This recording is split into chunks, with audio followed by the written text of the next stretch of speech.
누구든지 믿음으로 살면 승리합니다. 믿음으로 살면 놀라운 역사가 일어납니다. 의인은 믿음으로 말미암아 살리라. 그 은혜를 오늘 누리는 시간 되시길 바랍니다. 저와 여러분이 믿으면 사는 것입니다. 어떤 인생의 분야든지 믿으면 살게 되어 있습니다.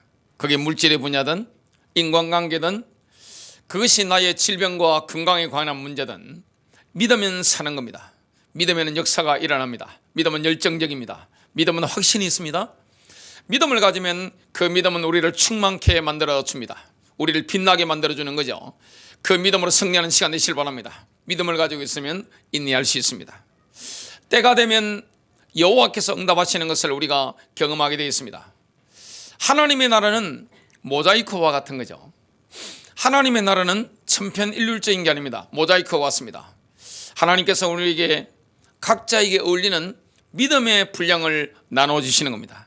나의 분수에 맞는 믿음의 분량을 주님이 나눠주시는 걸 보게 됩니다. 오늘 로마서 12장을 좀 보게 되겠는데요. 로마서 12장 딱 들어가면서 뭐라고 합니까? 그러므로 데어포라는 단어를 사용합니다. 그 그러므로라는 것은 로마서 1장부터 11장까지를 다 포함하는 겁니다. 로마서 1장부터 8장까지는요. 의인은 믿음으로 살리라, 이걸 교리적으로 접근합니다. 율법이 아니라 믿음으로 얻게 됩니다. 너무나 놀라운 것이죠. 그 주제는 구약의 예언들과 완벽한 조화를 이룹니다. 근데 로마서 9장부터 11장은 의인은 믿음으로 살리라, 이걸 이스라엘에 적용시킵니다. 이스라엘은 믿음이 아니라 행위에 의해서 어렵게 되려고 했습니다. 그 때문에 메시아를 알아보지 못했습니다. 마지막 때가 되면 어떤 일이 일어납니까? 로마서 11장 26절입니다. 그리하여 온 이스라엘이 구원을 받으리라. 기록된 바 구원자가 시온에서 와서 야곱에게서 경건치 아니한 것을 제거하리라. 결국 이스라엘이 믿음으로 어렵게 되는 시간표가 오게 되는 겁니다. 첫 번째입니다. 유대인과 이방인을 향한 하나님의 자비가 이 정도인데요. 우리가 하나님께 드려야 할 영적인 예배가 뭘까요? 하나님께서 우리에게 최소한 요구하시는 것이 있습니다. 로마서 12장 1절을 제가 한번 읽어보겠습니다. 그러므로 형제들아, 내가 하나님의 모든 자비하심으로 너희에게 권고하노니 너희 몸을 하나님께서 기뻐하시는 거룩한 산제물로 드리라. 이것이 너희가 드릴 합당한 예배니라. 우리가 드릴 합당한 예배, 영적인 예배, 이게 뭡니까?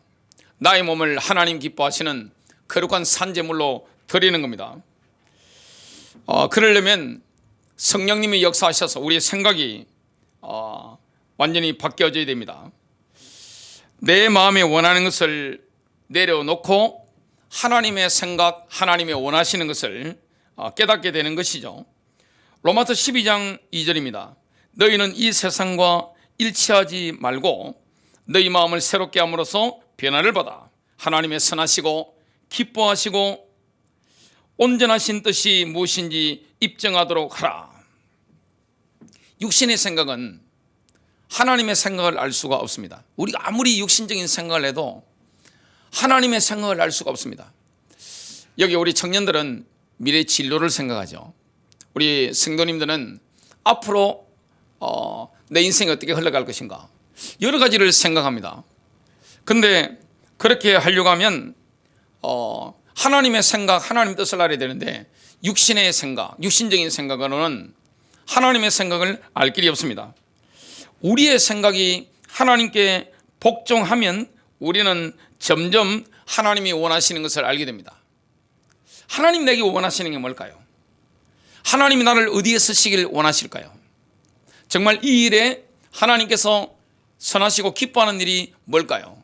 그러려면 성령님이 역사하셔가지고 나의 생각을 완전히 내려놔야 됩니다.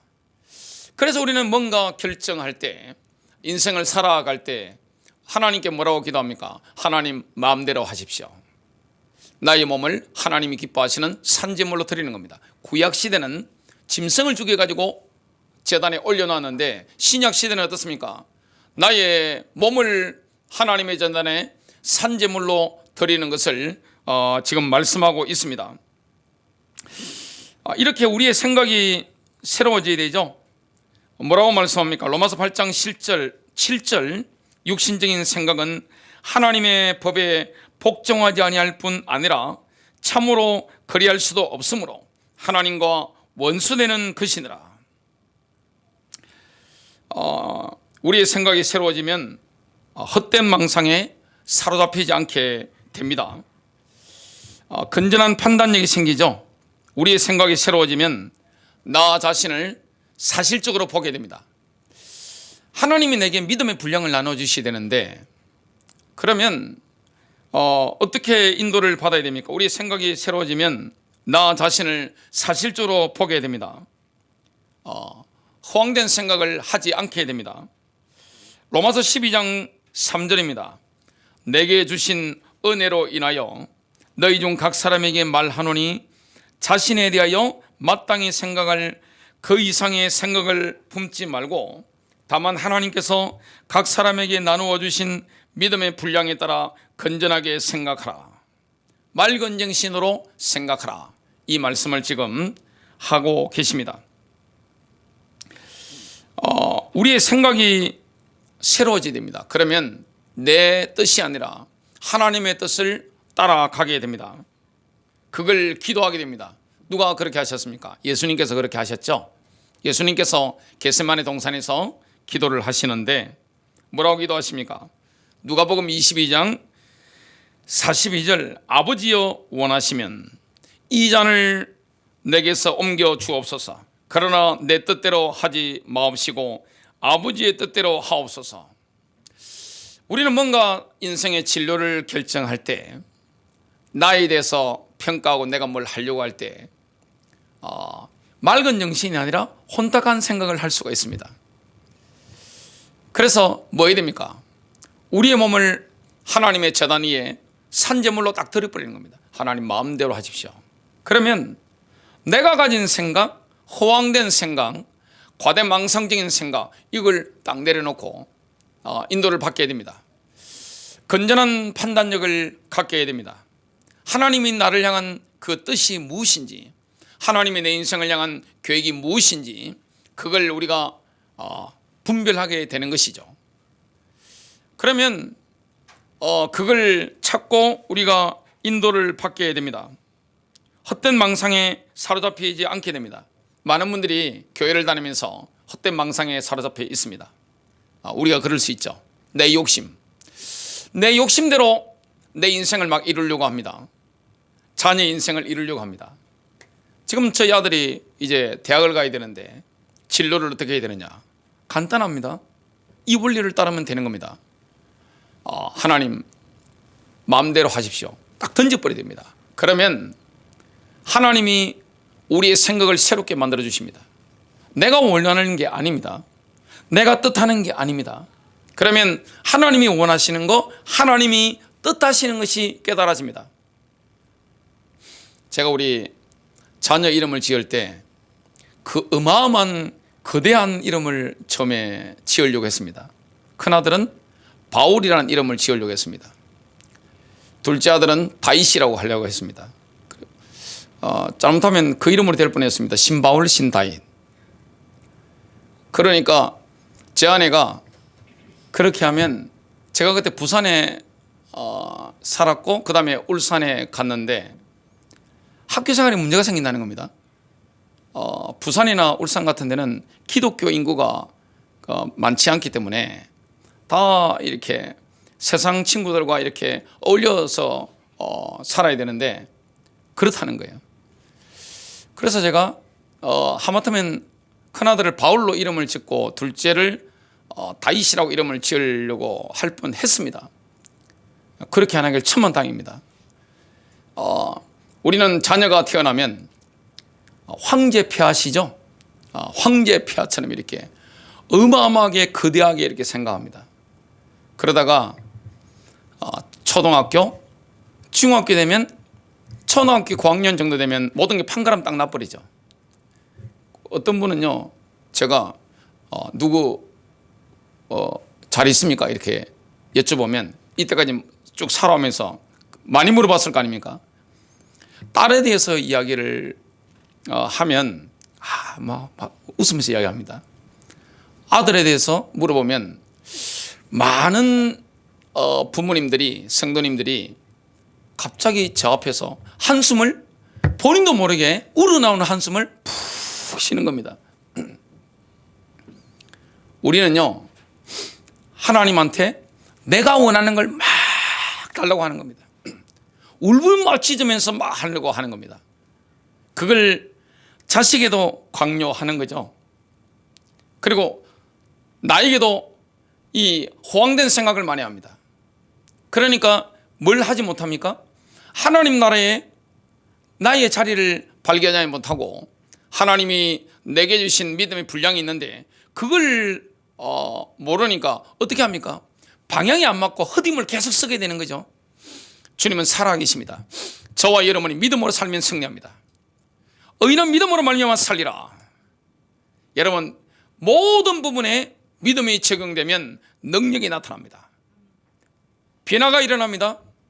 치유가 일어납니다. 믿음이 있으면요, 열정이 넘치게 되어 있습니다. 충만한 인생을 살아가게 되어 있습니다. 이걸 딱 발견하면요, 정말 내 인생에 만족감을 누리게 됩니다.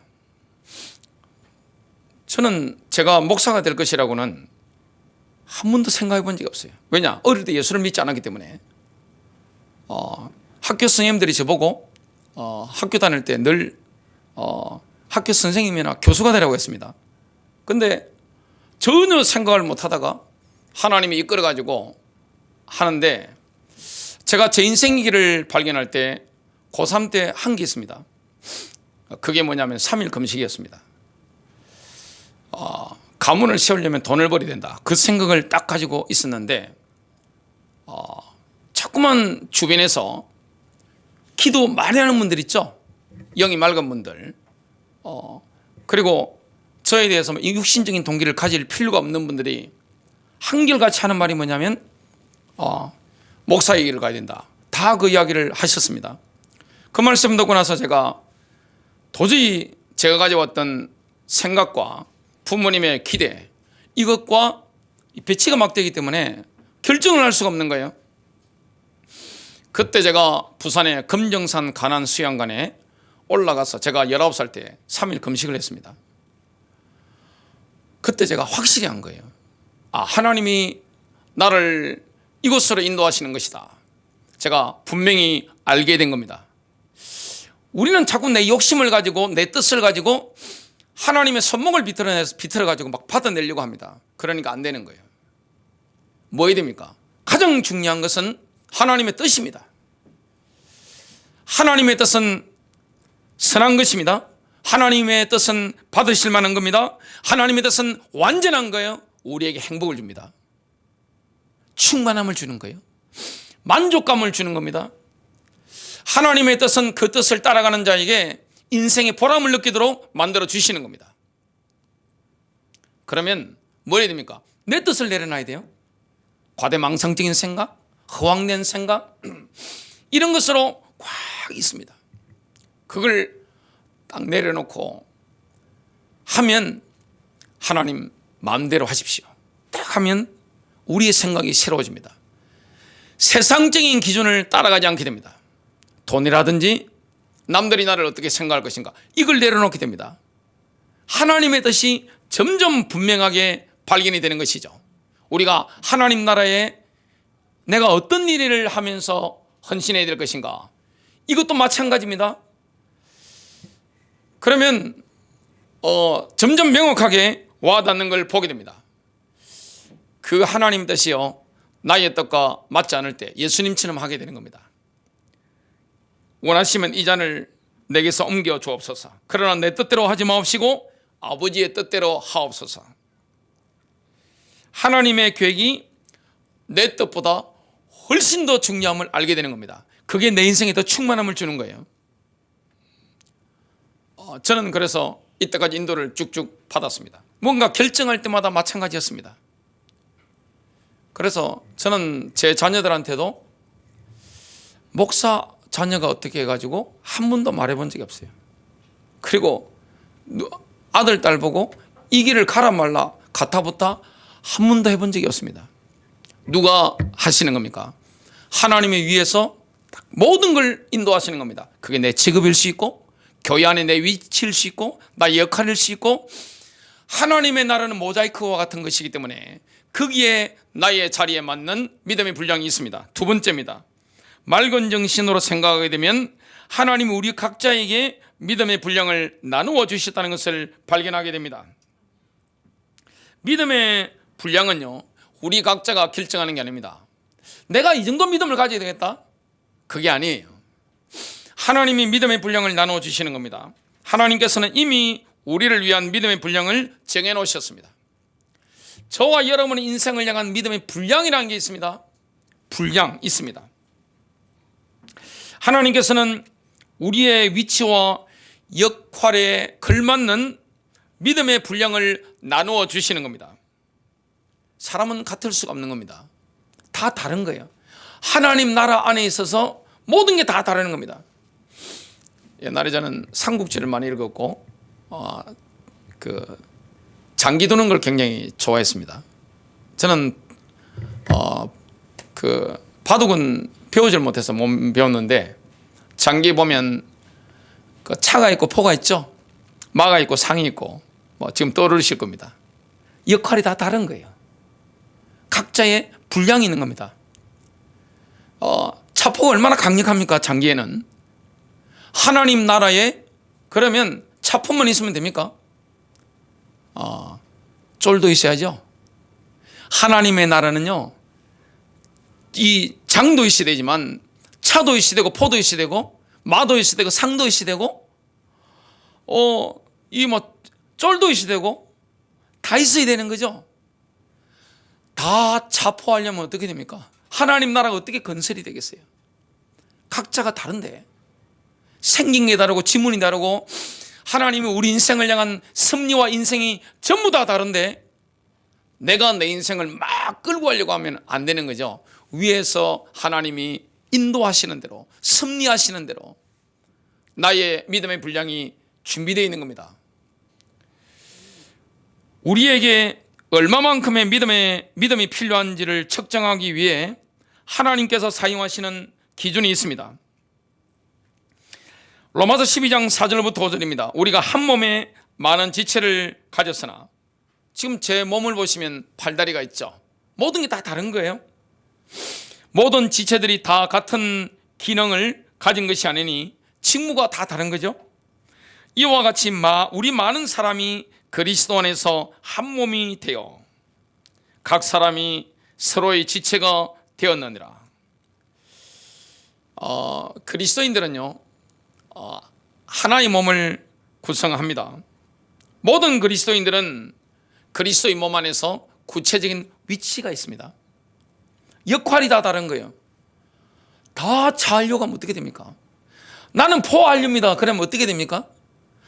나는 다 상할래요. 나는 마할래요. 그러면 안 되는 거예요. 무도 많아야 됩니까? 장기 보시면 아시겠지만 쪼리 5마리가 있어야 됩니다. 그것도 얼마나 중요한지 몰라요. 대한민국은 6.25 사회이기 때문에 모든 것을 서열로 따지죠. 뭘 구분을 못하는 거 하니까 신분과 직분을 구분을 못합니다. 여러분, 목사는 직분이에요. 장로도 직분이에요. 이거 신분이 아니에요. 그건 대한민국은 6.25 사회이기 때문에 이 신분과 직분을 구분을 못하는 거예요. 그러니까 다 목사 되려고 하고 장로 되면 어떻게 됩니까? 여러분, 목사, 장로는요, 교회를 해서 죽어야 됩니다. 집사, 교회를 해서 그냥 죽는 거예요. 회사로 치면 회사 간부가 된다? 그 헌신도 그냥 돈을 주겠습니까? 아니잖아요. 이 하나님 나라에 목사가 된다, 장로가 된다, 집사가 된다, 이거는 자기 목대 가지고 갖다 바치는 겁니다. 재산 다 갖다 바치는 거예요. 모든 거 다 헌신하는 거예요. 그런 각오와 헌신 없는 사람이 직분을 맡아버리면 어떻게 됩니까? 교회를 대표하는데 이번에 엄청나게 큰 대형교회에서 권사 직분 받으신 분이 사기를 친 게 방송에 나와 떠드는 걸 봤습니다. 교회 이미지가 어떻게 되겠습니까? 신분과 직분을 구분을 못하는 것이 지금 우리 현실입니다. 다 장군이 되면 되겠습니까? 역량이 다르고 하나님이 준비해 놓으신 믿음의 분량이 다르고 하나님이 쓰시려고 하는 위치가 있단 말이죠. 그걸 결정을 누가 하십니까? 위에서 하시는 거예요. 내가 하는 게 아니에요. 머리 대신 주님이 하시는 겁니다. 우리의 주님은 누구십니까? 바로 예수 그리스도십니다. 예수 그리스도께서 교회 그리스도의 몸 안에 있는 위치, 역할, 이걸 다 결정해 주시고 거기에 맞도록 뭘 주시는 겁니까? 믿음의 분량을 나눠 주신 겁니다. 참 그렇죠. 고린도전서 12장 18절, 그러나 하나님께서는 친히 원하시는 대로 지체들 각각을 몸 안에 두셨느니라. 몸 안의 지체들은 모두가 상호 의존적입니다. 자기 혼자 잘났다고 할 수 있는 사람은 없습니다. 제가 여러분들을 의지하잖아요. 여러분들이 저를 의지하잖아요. 서로가 뭐 하는 겁니까? 의존적인 겁니다. 이건 뭐하고 똑같은가 하면 가정과 교회가 원리가 똑같습니다. 이 땅에 교회는 두 가지밖에 없습니다. 몸이라고 하는 것은, 교회나 가정은요 조직이 아닙니다. 시스템이 아니에요. 그리스도의 몸입니다. 역할이 다를 뿐입니다. 여러분, 가정의 심장은 누굽니까? 여자입니다. 어머니예요. 여기 아버지들 계신데 착각하지 마십시오. 애들이 아빠도 사랑하고, 우리 딸이 뭐라 하는지 아세요? 옆에 우리 딸이 어릴 때 옆에 엄마 앉아 있는데, 엄마 섭섭할 생각하지 마. 나 아빠가 최고야. 난 아빠밖에 없어. 엄마 섭섭하게 생각하고 나 어쩔 수가 없어. 좀 크니까, 청소년 되니까 뭘 하는지 아세요? 아빠 미안한데, 아빠 너무 사랑하는데, 나한테 너무 잘해주는데 가슴은 엄마로 가는 걸 어쩌겠어. 이해해야 돼. 그러더라고요. 요즘 이제 좀 더 크니까 어떻게 되느냐, 나 엄마가 최고라 하더라고요. 여러분, 집안의 심장은 누구죠? 어머니입니다. 일본 제국 시절에 일본 군부가 뭐라고 지시한지 아세요? 죽을 때 일본 천황 만세 하고 죽으라 했는데 한 명도 일본 천황 만세하고 죽은 사람이 없습니다. 다 뭐라 하는지 아세요? 죽을 때 그 젊은 군인들이 엄마하고 죽은 겁니다. 어머니하고 죽은 겁니다. 서양도 마찬가지. 1차 대전, 제2차 세계대전 자료를 보면요, 다 죽을 때 뭐라 하느냐, 아빠 한 사람 한 명도 없습니다. 다 엄마였어요. 여러분, 역할이 다 다른 거지 누가 높낮이가 어디 있습니까? 성경을 보면 아내가 남편을 도와줍니다. 여러분, 누가 도와주죠? 센 사람이 약한 사람 도와주는 거잖아요. 겉으로 보면 남자들이 근육이 좋잖아요. 저도 매일 푸시업하고 하는데 우리 변사모 팔 만져보면 약간 말랑말랑하고 보들보들하고 그래요. 저는 만져보면 우람하지는 않지만 몸 전체가 딱딱합니다. 근데 누가 더 강한 겁니까? 도와주는 사람이 훨씬 강한 겁니다. 사람마다 뭐가 다른 겁니까? 위치가 있는 거예요. 역할이 다 다른 거예요. 남의 위치가 탐낼 필요가 없는 겁니다. 하나님 나라가 그런 거예요. 하나님 나라는 공평한 거예요. 쫄병이라고 해서 낮고, 포라고 해서 높고, 차라고 해서 높고, 마라고 해서 높고, 이런 거 없습니다. 전부 다 역할이 다 다른 것을 보게 됩니다. 상호의존적인 겁니다. 고린도전서 12장 21절, 눈이 손에게 나는 내가 필요 없다 하거나 또 머리가 발에게 나는 너희가 필요 없다고 말할 수 없느니라. 그래서 남자의 인생이 잘 되는 건 누구 덕이죠? 부인 덕이죠. 그리고 어머니 덕이고. 그렇죠. 역할이 다 다를 뿐입니다. 높낮이가 아니에요. 어떻게 남편이 높고 아내가 낮고 이런 게 어디 있습니까? 없어요, 그런 거. 교회 안에도 마찬가지입니다. 신분과 직분을 구분을 못하는 거예요. 뭐 해야 됩니까? 나의 직분, 나의 자리, 나의 포지션, 나의 위치와 역할이 다 있는 겁니다. 거기에 맞도록 하나님이 뭘 주시는 겁니까? 위치를 감당할 수 있도록, 역할을 감당할 수 있도록 하나님이 나에게 하늘로부터 믿음을 주시는 거예요. 충분히 할 수 있는 겁니다. 그 믿음은 위에서 주시는 믿음입니다. 얼마나 활기차게 할 수 있습니까?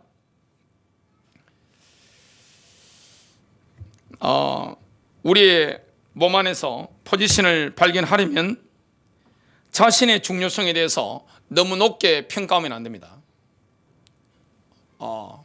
나를 너무 높게 평가한다든지 나의 배우자를 너무 높게 평가하면 안 되는 거죠. 정신을 차리고 실제적으로 생각이 됩니다. 뭔가 지체라는 그림을 이해하려면 믿음의 분량이라는 이해하면 믿음의 분량이라는 의미를 분명하게 깨닫게 됩니다. 로마서 12장 3절입니다.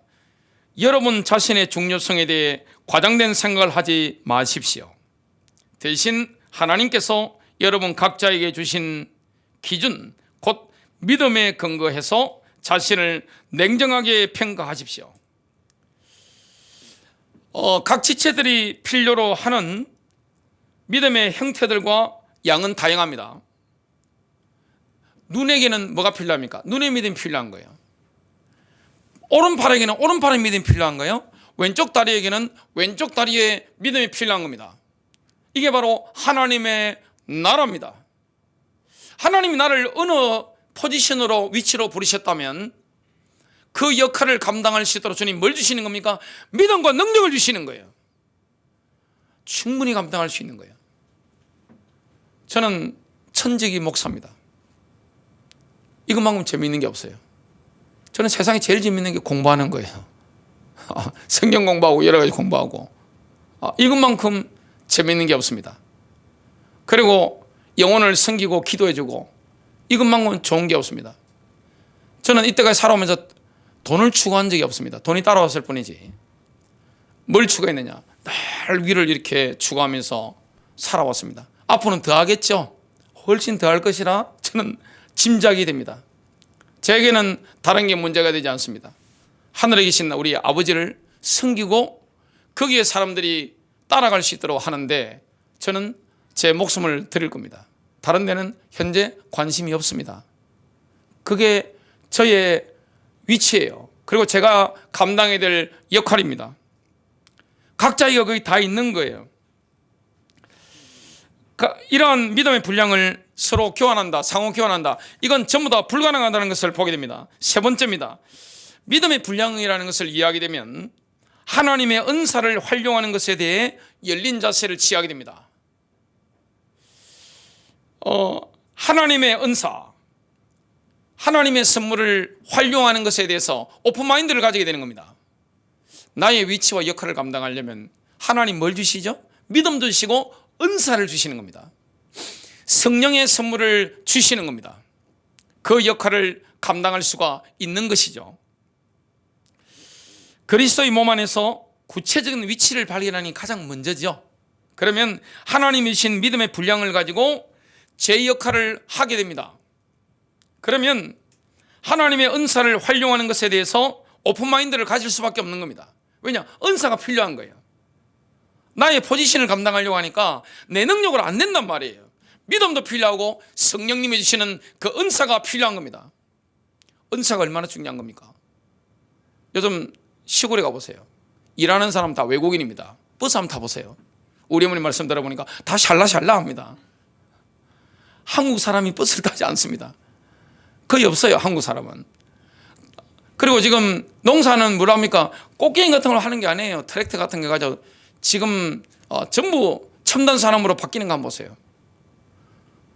그 어마어마한 능률 있게 만드는 그 기계, 그걸 은사로 비유할 수가 있습니다. 홈이 가지고 일해보세요. 얼마나 능률이 떨어집니까? 꽃게임을 한다고 되겠습니까? 근데 이 러시아라든지 미국 같은 나라들 어마어마한 농기계 한번 보세요. 야, 요즘은 드론이 전쟁도 드론을 하고 농사도 드론을 다 짓더라고요. 드론이 얼마나 중요한 시대가 된 겁니까?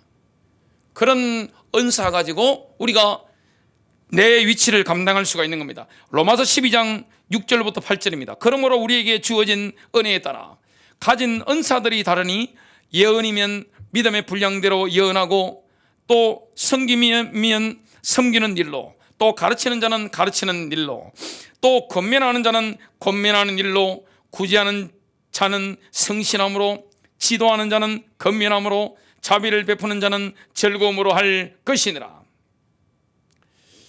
여기에는 중요한 원칙이 한 가지가 있습니다. 그리스도의 몸 안에서의 위치와 역할은 은사보다 없습니다. 무조건 하나님 은사를 주실까요? 아니에요. 성령께서 그리스도의 몸을 세워나가고 하나님의 나라를 확장시켜 나가는데 필요한 믿음을 나눠주시고, 그리고 필요한 은사를 주시는 겁니다. 내가 하는 게 아니에요. 그래서 모든 것은 하나님이 하시는 겁니다. 인간이 자랑할 게 없습니다. 왜냐? 믿음도 하나님이 주셨고, 성령의 선물도 하나님이 주셔서 하나님의 나라를 확장하도록 하나님이 만들어 가시는 겁니다. 그래서 하나님의 나라는요, 다양하잖아요. 모자이크와 같잖아요. 다다닥 붙어 있는데 각자가 만나면 얼마나 조화를 이룹니까? 제 모자라는 걸 다 채워주는 사람이 누굽니까? 제 아내죠. 저는 누구 덕으로 삽니까? 첫 번째 하나님 덕이고, 지금 현재로는 부인 덕으로 살아가는 겁니다. 서로가 서로에게 그런 거죠. 교회도 마찬가지입니다. 각자의 위치, 역할이 다 달라요. 하나님이 예비하신 믿음의 분량이 다른 겁니다. 어떻게 저의 믿음과 여러분 믿음이 같을 수가 있겠어요? 어떻게 서로서로의 믿음이 같을 수 있겠습니까? 어떻게 서로서로가 하나님 나라 확장에 쓰임받아야 되는 역할이, 위치가 같을 수 있겠냔 말이죠. 포지션이 다 다른 거예요.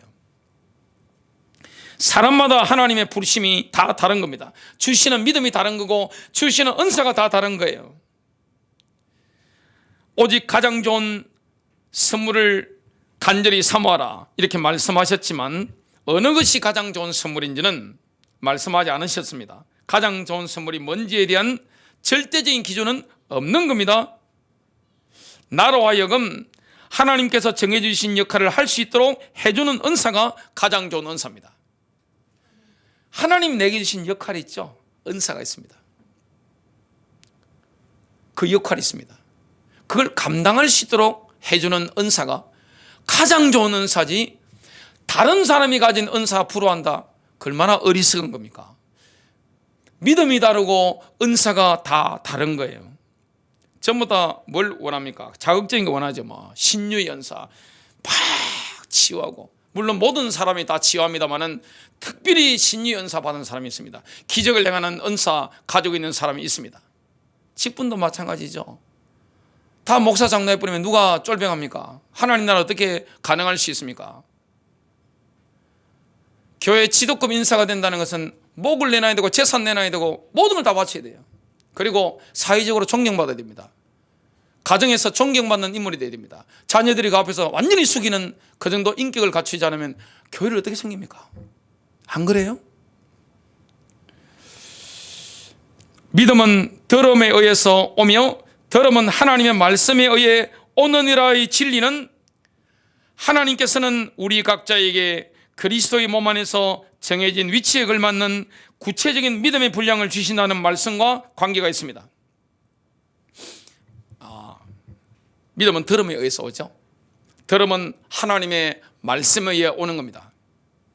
또한 하나님께서는 우리 각자에게 그리스도의 몸 안에 정해진 위치에 걸맞는 구체적인 믿음의 분량을 나누어 주신다.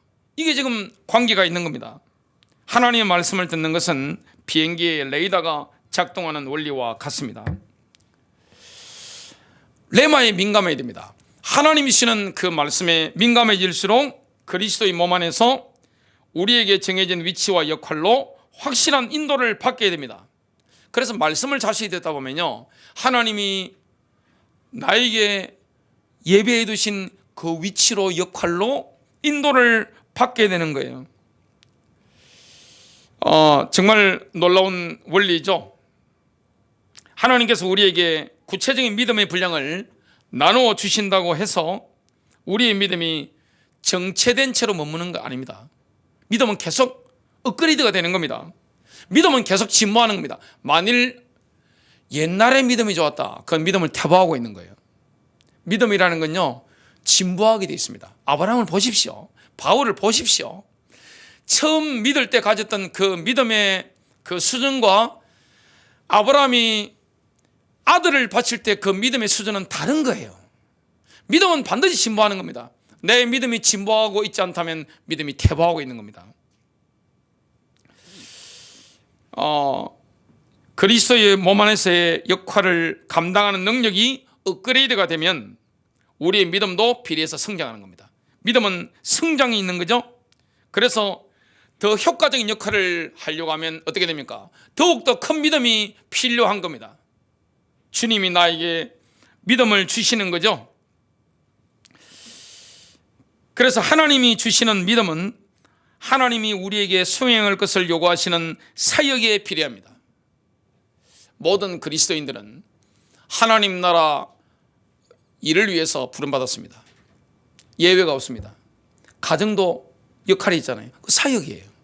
교회 안에서도 역할이 있잖아요. 위치가 있잖아요. 그게 다 사역이에요. 하나님 나라를 세워가는 겁니다. 그래서 나의 위치와 역할에 걸맞는 믿음이 있습니다. 이미 다 받은 거예요. 많은 분들이 막 몸부림칩니다. 하나님 믿음을 주시옵소서. 이미 믿음을 주었느니라. 주시옵소서. 주었다니까. 이렇게 말씀하시는 거예요. 하나님이 나에게 예비한 그 위치 있습니다. 자리가 있는 거예요. 거기에 내가 찾아 들어가는 겁니다. 그게 얼마나 중요한 겁니까? 여러분, 이 손에는 뭘 껴야 되죠? 장갑을 껴야 됩니다. 발에는 신발을 신어야 되죠. 근데 신발에 손 집어넣어가지고 하려면 얼마나 힘들겠습니까? 여러분, 장갑을 발로 이렇게 끼고 다니려면 얼마나 힘들겠습니까?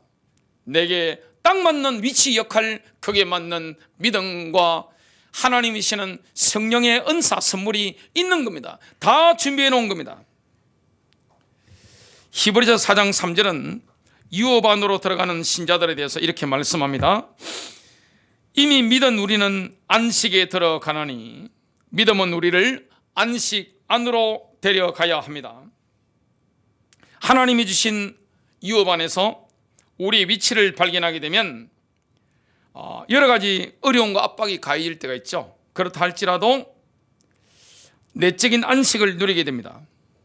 문제가 없습니다. 히브리서 4장 11절에서는 조금 더 나아가는 말씀을 했습니다. 그러므로 우리는 저 안식에 들어가도록 힘쓸지니. 그리스도인들의 삶에는 게으름이나 무관심이 차지할 공간이 없습니다. 주님이요, 제일 싫어하는 사람이 누구냐 하면 게으른 사람이에요. 특히 어떤 사람, 영적으로 게으른 사람에 대해서는 그는 범죄입니다. 가장 싫어하는 겁니다. 상당히 영적으로 게으름에 대해서 하나님이 싫어하시는 걸 이 성경을 보면 알게 됩니다. 하나님은 누구를 사랑하고 누구를 기뻐하느냐? 바로 부지런한 사람이라는 것을 우리가 알게 됩니다. 부지런한 것은 당연한 것인데 문제는 그 방향이죠. 방향이 맞아야 되는 겁니다. 잘못된 방향은 안 되는 거죠. 일단 그리스도의 몸 안에서 나의 자리를 찾는 일에 성공하게 되면 정말 자연스럽게 그 역할을 감당하게 됩니다. 발이 신발 신고 가는 게 뭐가 힘듭니까?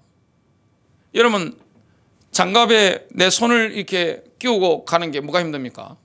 손이 자동차 핸들을 돌리는 게 뭐가 어렵습니까? 아무 힘든 게 아니에요. 많은 분들이 그러시더라고요. 목사님 뭐 힘들지 않습니까? 제 몸에 딱 맞는 겁니다. 저는 뭐 무슨 일이 있더라도 이것만큼 재미있는 게 없어요. 사리까지 받아가면서 자고는 딱 맞는 겁니다. 사람마다 위치, 역할 다 다른 거예요. 결론 맺습니다. 그리스도의 몸 안에서 하나님께서 정해 주신 위치와 역할을 발견하시는가요? 아니면 아직도 끊임없이 몸부림치고 있습니까? 하나님은 우리를 부르십니다. 그리스도의 몸 안에 하나님 나라의 사역할 수 있도록 그 자리로 부르시는 겁니다. 왜냐? 준비해 놓으시기 때문에. 거기에 맞는 뭘 주시는 겁니까? 믿음을 주시는 거예요. 그 내가 가지는 게 아닙니다. 하나님이 주시는 거예요. 그러니까 내가 가질 수 있는 거죠. 뭐도 주십니까? 은사도 주시는 겁니다. 여러분 승리하시기를 주님의 이름으로 축복합니다.